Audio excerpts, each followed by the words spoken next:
దేశంలోనే మొట్టమొదటి hydrogen powered train ను జింద్ స్టేషన్ లో జెండా ఊపి ప్రారంభించారు ప్రధాని నరేంద్ర మోదీ. హరిత రవాణా దిశగా ముందడుగు వేస్తూ ఉన్నాం. మేక్ ఇన్ ఇండియాకు ఇది ఒక విజయవంతమైన ఉదాహరణ.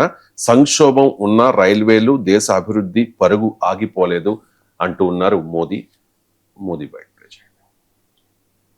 जो ये हाइड्रोजन ट्रेन है उसके सामर्थ्य के बारे में सुनकर आपको भी गर्व होगा, एक एक हिंदुस्तानी को गर्व होगा। साथियों, जिंद से सोनीपत को चलने वाली हाइड्रोजन ट्रेन दुनिया की सबसे ताकतवर हाइड्रोजन ट्रेन है। ये हाइड्रोजन ट्रेन 3200 हॉर्स पावर की है, 3200 हॉर्स पावर। और सबसे ताकतवर ही नहीं, भारत की हाइड्रोजन ट्रेन सबसे लंबी भी है।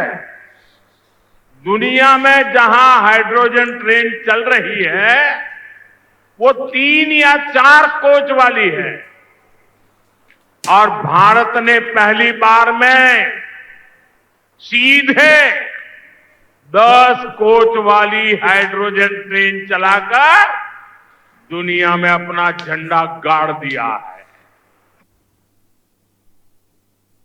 రైట్ సార్, దేశంలోనే మొట్టమొదటి hydrogen powered train.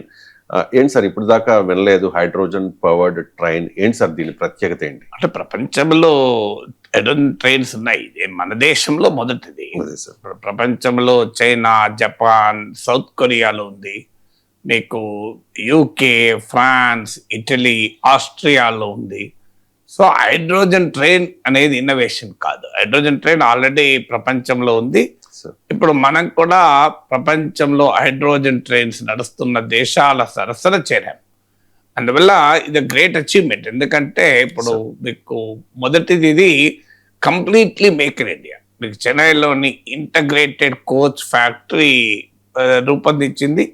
So Indian engineers దీన్ని డిజైన్ చేశారు, ఇండియన్ కంపెనీ మ్యానుఫ్యాక్చర్ చేసింది. సో అందువల్ల మొట్టమొదటి విజయం. ప్రపంచంలో ఒక ఇన్నోవేషన్ ఉండడం వేరు, ఆ ఇన్నోవేషన్ మనము అమలు చేయడం వేరు. అందువల్ల ద ఫస్ట్ యునిక్నెస్ ఏంటంటే it is the completely make in India thing. రెండవది ఏంటి అంటే వరల్డ్స్ లాంగెస్ట్, ఇంతకుముందు ప్రైమ్ మినిస్టర్ కూడా చెప్పారు చూడండి, ప్రపంచంలో ఎక్కడైనా ఈ హైడ్రోజన్ ట్రైన్స్ 3-4 కోచెస్ నడుస్తాయి. సో మనం ఏకంగా 10 కోచెస్ జింద్ నుంచి సోనిపట్ మధ్య హర్యానాలో 90 కిలోమీటర్ డిస్టెన్స్ 2 అవర్స్లో పోతుంది. సో మీకు this the world's longest hydrogen train, అది రెండవ ప్రత్యేకత. మూడవ ప్రత్యేకత ఏంటంటే world's most powerful hydrogen train. ఇది కూడా మీకు ప్రైమ్ మినిస్టర్ బయటలో ఉంది చూడండి, 3200 హార్స్ పవర్తో ఉన్నటువంటి ట్రైన్. సో అందువల్ల కంప్లీట్లీ మేక్ ఇన్ ఇండియా అనే కాదు, వరల్డ్లో ఉన్నటువంటి ఇన్నోవేషన్కు వాల్యూ అడిషన్ కూడా ఇండియా చేసింది అనడానికి ఇది ఒక ఇండికేషన్. సో ఇది ఏంటి ప్రత్యేకత? ఇప్పుడు మనకు రైల్వేస్ హిస్టరీ చూస్తే మొదట్లో కోల్తో నడిచేది, తర్వాత డీజిల్, తర్వాత ఎలక్ట్రిసిటీ, ఇప్పుడు హైడ్రోజన్. సో వాస్తవంగా దేశంలో 99% of electric lines railway lines electrify అయ్యాయి.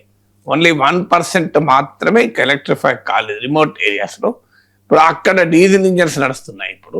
సో వెంటనే అక్కడ డీజిల్ ఇంజన్స్ తీసేసి హైడ్రోజన్ ఇంజన్స్ పెట్టచ్చు. దీని ప్రత్యేకత ఏంటంటే ఇది కంప్లీట్లీ పొల్యూషన్ ఫ్రీ.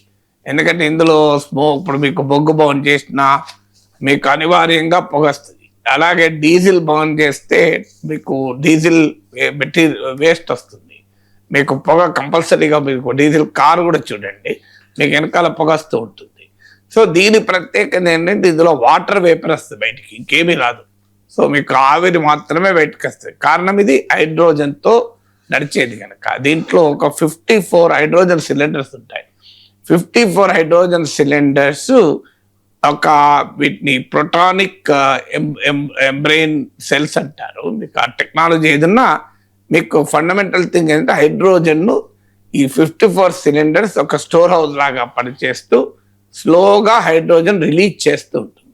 ఈ హైడ్రోజను గాలిలో ఉన్న ఆక్సిజన్తో రియాక్ట్ అయ్యి ఎలక్ట్రోకెమికల్ రియాక్షన్ అయ్యి ఎలక్ట్రిసిటీ ప్రొడ్యూస్ చేస్తూ ఉంటుంది. దీనికి ఉన్న టెక్నాలజీని, అందుకే దీనికి ఏం పెద్ద కంబస్టబుల్ ఇంజన్ ఉండదు, వెరీ సింపుల్ టెక్నాలజీ. అందువల్ల ఇది ఇన్నోవేషన్ దేనికి అంటే, ఒక ఇన్నోవేషన్ ఒక్కసారి వస్తే అది అనేక ఇతర రంగాల్లోకి ఎంటర్ అవుతుంది. మీకు ఉదాహరణకు స్పేస్ సైన్స్లో మీకు స్పేస్లో వెళ్ళాలి అంటే బరువైనటువంటి వస్తువులు తీసుకెళ్ళలేరు.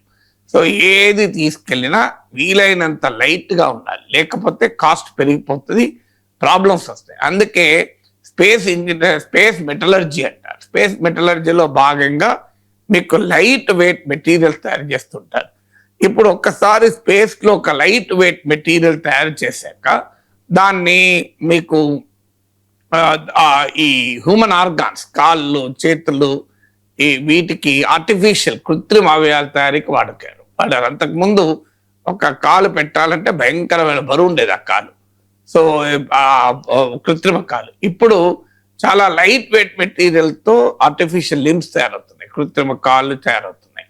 సో అందువల్ల మరి ఎక్కడ స్పేస్ టెక్నాలజీలో రోజసీ అవసరాల కొరకు తయారు చేసినటువంటి సాంకేతిక పరిజ్ఞానం ఒక ప్రజల ఆరోగ్య అవసరాలు తీరుస్తుందంటే చూడండి మీకు.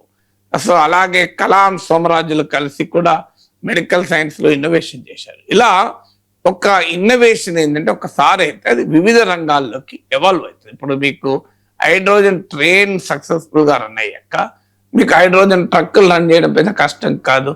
మీకు హైడ్రోజన్ టిప్పర్లు రన్ చేయొచ్చు, ట్రాక్టర్లు రన్ చేయొచ్చు, మీకు ఆటోస్ రన్ చేయొచ్చు, మీకు కంప్లీట్గా బస్సులను రన్ చేయొచ్చు. మీకు ఇప్పుడు ఆల్రెడీ ఈవీ ఎలక్ట్రిక్ వెహికల్స్తోనే పొల్యూషన్ ఉండదు. ఇందులో హైడ్రోజన్ వెహికల్స్తో అయితే ఇంకా అసలు కంప్లీట్లీ జీరో పొల్యూషన్. మీకు ఎంటైర్ ట్రాన్స్పోర్ట్ సిస్టమ్ని ఫ్యూచర్లో మనం హైడ్రోజన్తో చేయొచ్చు. అలాగే మీకు హైడ్రోజన్ స్టవ్స్ వచ్చాయి ఇటీవల, మీకు కమర్షియల్ కూడా రిలీజ్ అయింది హైడ్రోజన్ స్టవ్. చాలా సింపుల్ ఎలక్ట్రాలిసిస్తో అది ఆ వాటర్ను స్ప్లిట్ చేసి అందులోకి వెళ్ళి హైడ్రోజన్ తీసుకుని ఆ హైడ్రోజన్తో స్టవ్ నడుస్తుంది. చాలా సింపుల్ సింపుల్ ఇన్నోవేషన్ ఇలా కనబడుతుంది, మార్వలస్ ఇన్నోవేషన్ హైడ్రోజన్ స్టవ్ అని. సో ఇలా hydrogen is considered as a next fuel, green hydrogen అంటారు. అది కూడా చాలా హైడ్రోజన్ ప్రొడక్షన్ కూడా చాలా ఎన్విరాన్మెంట్ ఫ్రెండ్లీ పద్ధతిలో ప్రొడక్షన్ చేయడం. సో అందువల్ల ఏ టెక్నాలజికల్ ఇన్నోవేషన్ మీకు ఇండియన్ రైల్వేస్ ఎవల్యూషన్లో కోల్, డీజిల్, ఎలక్ట్రిసిటీ తర్వాత ద 4th రెవల్యూషన్ అంటే ఇండియన్ రైల్వేస్ ఎలా నడుస్తాయనే విషయంలో. అందువల్ల డెఫినెట్గా ఇట్స్ ఏ ప్రౌడ్ మూమెంట్.